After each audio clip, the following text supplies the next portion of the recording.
iPhone 16 sudah ada di berbagai negara, tapi belum bisa dijual resmi di Indonesia. Kenapa? Apple yang sudah meraup miliaran dari pasar kita, malah meminta bebas pajak selama 50 tahun jika ingin membuka pabrik di sini. Apakah itu wajar? Mereka ingin untung besar, tapi apa yang kita dapatkan? Ini bukan hanya soal bisnis, tapi soal harga diri bangsa. Apakah Indonesia hanya jadi tempat mereka mengeruk keuntungan tanpa memberi timbal balik yang layak? Apa kita akan tunduk pada tuntutan ini? Peluncuran iPhone 16 di Indonesia telah memicu perhatian besar, tetapi ada masalah signifikan yang menghambat kehadiran resmi perangkat ini di tanah air.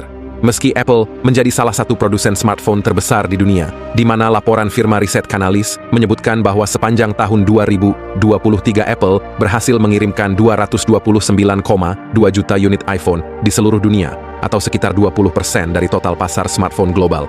Masalah regulasi terkait tingkat komponen dalam negeri, TKDN, membuat iPhone 16 belum bisa dijual secara resmi di Indonesia. Mengapa hal ini terjadi? Dan bagaimana Apple, sebagai salah satu raksasa teknologi dunia, bisa menemui hambatan di salah satu pasar yang terus berkembang seperti Indonesia? Indonesia sendiri bukanlah pasar kecil bagi Apple. Dengan nilai penjualan yang mencapai 32 triliun rupiah hanya pada tahun 2023, jelas bahwa konsumen Indonesia memiliki ketertarikan besar terhadap produk iPhone. Namun, pertanyaan besar yang muncul adalah, mengapa dengan nilai pasar sebesar itu, Apple tampaknya kesulitan memenuhi persyaratan TKDN yang ditetapkan oleh pemerintah Indonesia?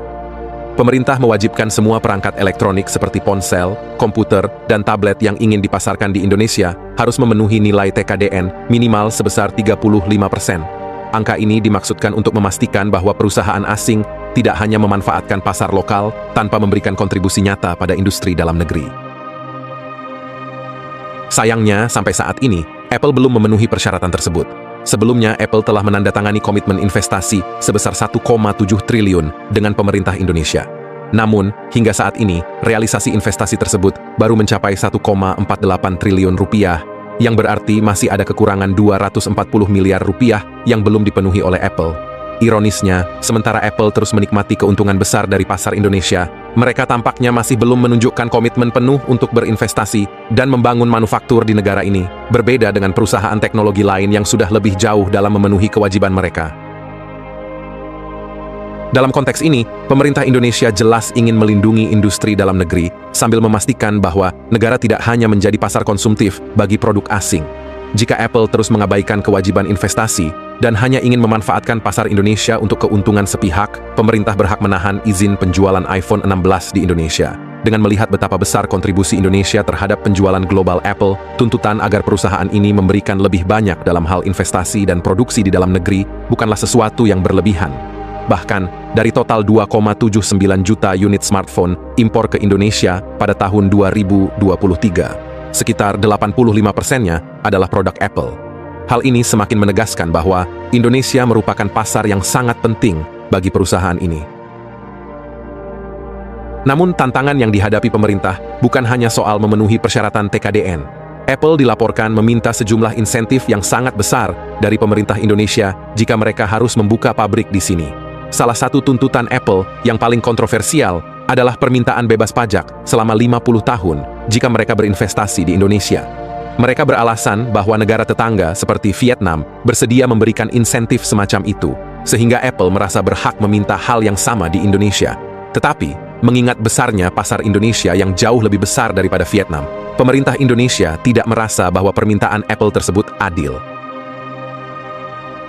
Sejumlah pengamat melihat bahwa permintaan ini tidak hanya berlebihan, tetapi juga mencerminkan kurangnya rasa hormat Apple terhadap pasar Indonesia. Apalagi banyak produsen smartphone lain yang sudah memiliki fasilitas produksi di Indonesia tanpa harus meminta insentif yang begitu besar. Mereka memahami betapa pentingnya mematuhi regulasi setempat dan membangun hubungan jangka panjang yang saling menguntungkan dengan negara tempat mereka beroperasi. Oleh karena itu, Apple tampaknya berada di posisi yang tidak nyaman, terutama jika mereka terus menunda-nunda komitmen investasi dan tidak memenuhi kewajiban TKDN. Sebagai konsumen, masyarakat Indonesia, terutama generasi muda, harus lebih kritis terhadap kehadiran produk-produk seperti iPhone di pasar lokal. Tidak cukup hanya menjadi konsumen setia, tetapi masyarakat juga harus mempertanyakan sejauh mana perusahaan-perusahaan besar ini memberikan kontribusi nyata terhadap pembangunan industri dalam negeri. Apakah Apple benar-benar berkomitmen untuk mendukung pengembangan teknologi dan manufaktur di Indonesia? Ataukah mereka hanya ingin mengambil keuntungan tanpa memberikan timbal balik yang layak?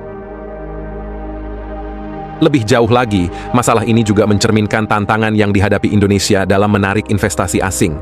Pemerintah ingin memastikan bahwa investasi yang masuk tidak hanya berorientasi pada keuntungan bagi perusahaan asing, tetapi juga membawa manfaat ekonomi jangka panjang bagi negara.